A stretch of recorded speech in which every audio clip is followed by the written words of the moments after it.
going to start with benign and malignant conjunctival epithelial tumors.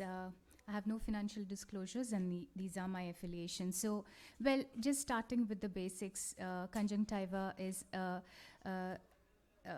something that covers the ocular surface, and we have two layers, the epithelium and the stroma. So I'm going to deal with epithelial tumors of the conjunctiva. In fact, we also have epithelial cells. We have melanotic cells in the epithelium, and then we do have goblet cells. And stroma is composed of fibroblast, lymphatic vessels, blood vessels, and even lymphocytes. So depending upon the cells, the tissue, that's where the tumors and lesions arise in the conjunctiva. What I'm going to deal with today is epithelial lesions, and that too melanotic, where Dr. Vikas will be taking you through the rest.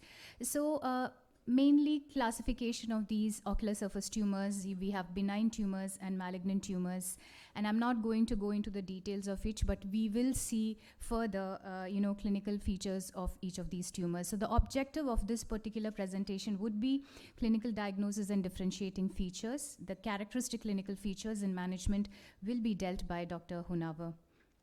So it's so very important as a clinician to identify these lesions, and I'm sure as a general ophthalmologist, as a cornea specialist, anterior segment specialist, and a specialist in ocular oncology, we all come across these ocular surface lesions, and most importantly, you need to differentiate between a benign and a malignant lesion. So these are the tick marks that I would give when I do a slit lamp examination of these patients, mainly the history, starting from history, age of onset, progression, recent or long-standing, which will give us a clue whether it's a benign or a malignant lesion, symptoms, location, surface, and most importantly, the vascularity of the lesion.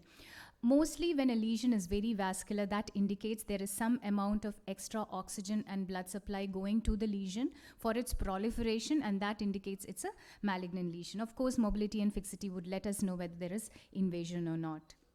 Now, this is a 72-year-old gentleman, gradually progressive mass in the lower fornix, and it has been growing for almost 2 years. And in fact, this patient was referred to me considering a possibility of a malignancy. And it's very, very clear-cut case where you can see kind of a cystic lesion, and he has undergone previous conjunctival surgeries earlier, right? So it's a very direct forward case, and this is what we do, a transillumination positivity test that we look for in cystic lesions, and this was an inclusion cyst of the conjunctiva which arises from the epithelium. So this was a very nice case. I mean, I've just seen one case of this all throughout 12 years in my tenure in ocular oncology, and it looked like a pearl actually. So she was pregnant and she came telling me that there is a pearl growing inside the eye, and absolutely it looks like a pearl, right? So this is a very rare case of keratin cyst of the conjunctiva, and I still have this specimen with me actually.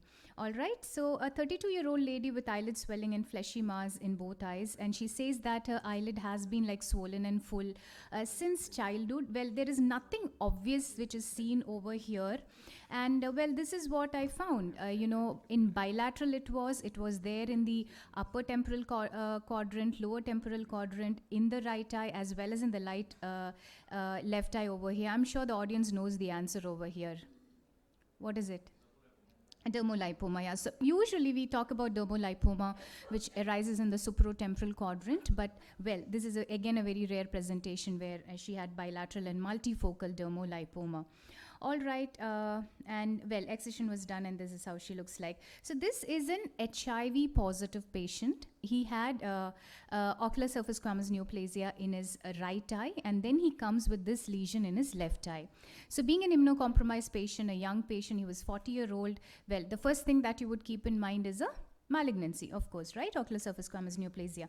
But this was more of a papilliform lesion. And of course, in my differential diagnosis, what I kept in my mind was OSSN, also probably a papilloma, okay? And this came out to be a conjunctival papilloma. So conjunctival papilloma, yes, it is a benign lesion. It can be associated with immunodeficiency, and the most important association is the herpes human papilloma virus 6, 11, and 16. So it can happen in childhood as well as in adults.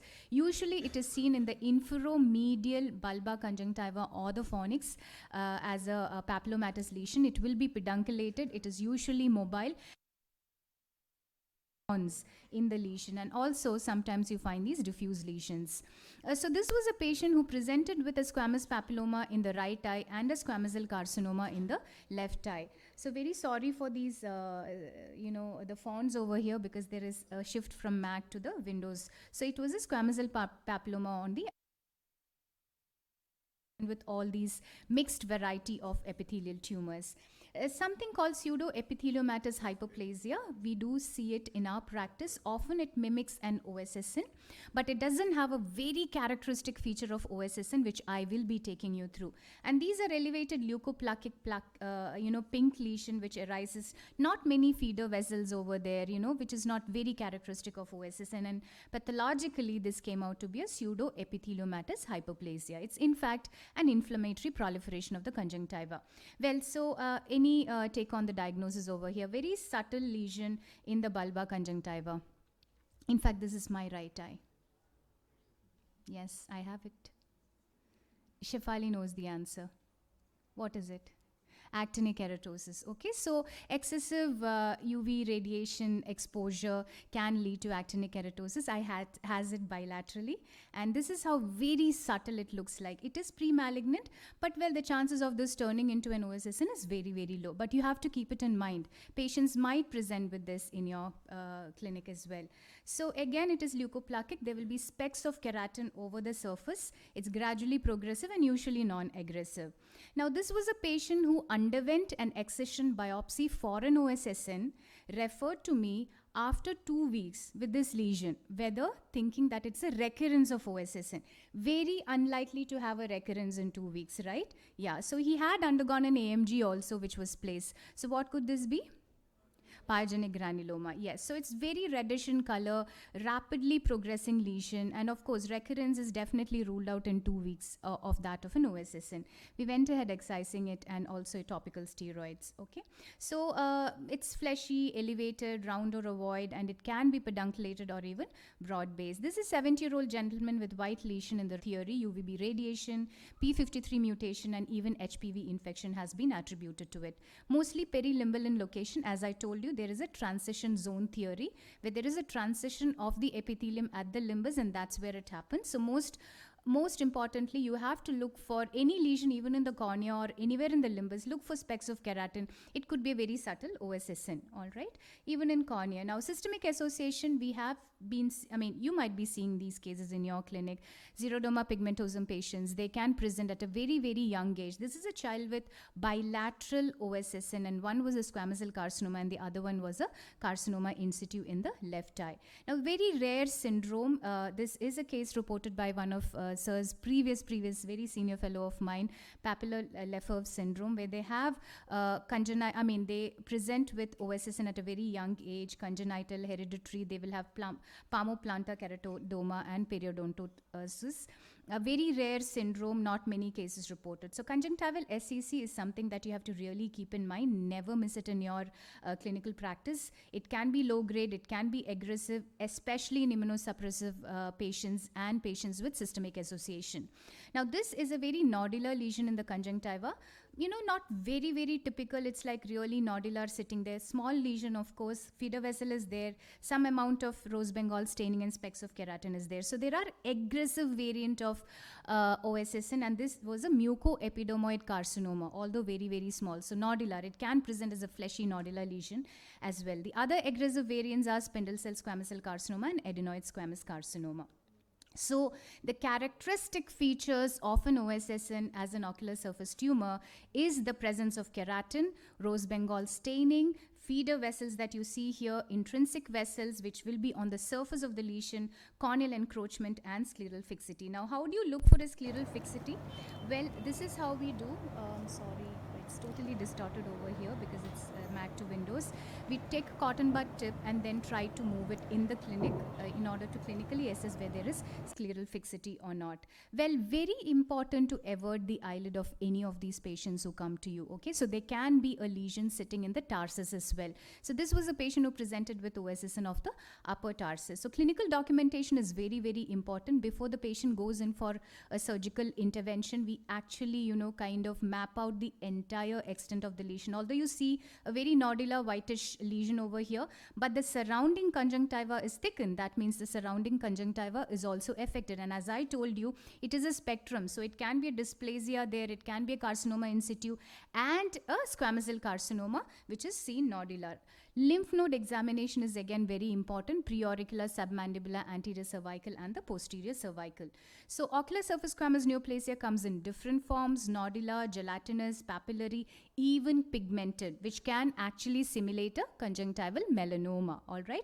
Especially in our country where we are all brownish, we have, brown skin people. So this is totally, related to the cornea. There is nothing in the conjunctiva arising from the limbus going to the cornea, and this is a case of a corneal OSSN, which has been confirmed with the anterior segment OCT, where you have this tongue-shaped appearance arising totally from the corneal epithelium.